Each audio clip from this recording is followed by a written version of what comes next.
Oula, t'as l'air fatigué, qu'est-ce que t'as? Ah non, non, non, je sors du cinéma.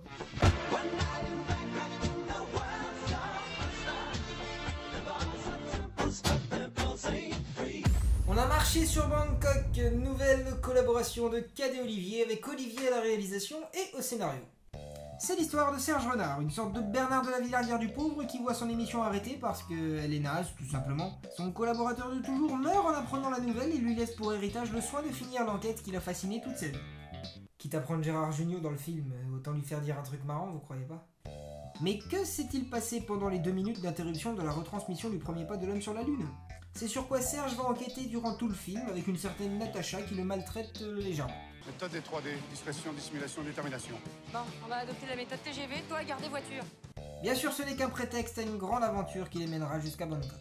Je suis un grand fan de Cadet Olivier. J'adore tout ce qu'ils font. Donc j'ai été 4 fois plus déçu que les autres en sortant de la salle. Ce qui fait la force habituelle des films de Cadet Olivier, c'est leur décalage total.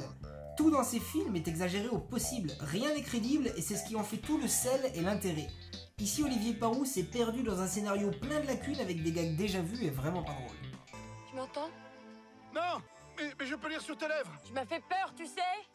Du beurre sur ma lacet. Et pourquoi faire? Comment tu te sens? J'ai perdu du sang.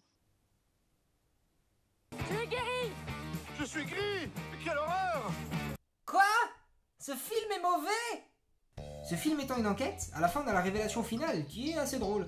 Mais le problème c'est qu'on a vraiment l'impression qu'Olivier Barou a écrit un sketch, la scène finale, et qu'après il s'est dit merde, il faut que je fasse un film avec ça. Je suis pas scénariste, mais je pense qu'il y avait beaucoup plus simple et surtout beaucoup plus drôle à faire avec ce sketch que cette comédie d'aventure au rabais. Je vous jure, on est vraiment content que ça dure pas plus d'1h30, c'est horrible. Malgré tous les défauts, la réalisation est très bonne. L'esthétique est très soignée et les décors sont splendides. Mais il ne rattrape pas ce film qui a certes l'ambition visuelle du cinéma, mais qui a aussi le scénario et l'humour d'un téléfilm M6. J'ai rien d'autre à exprimer sur ce film à part ma déception.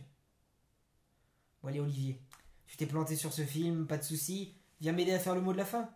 Tu nous donnes un mot fun, percutant, un truc que les gens vont retenir, un truc qui va faire mouche, tu vois, un truc qui va nous aider à sortir de ce marasme sociologique, de cette crise économique qui nous met dans une... Camoulox. Et ben voilà.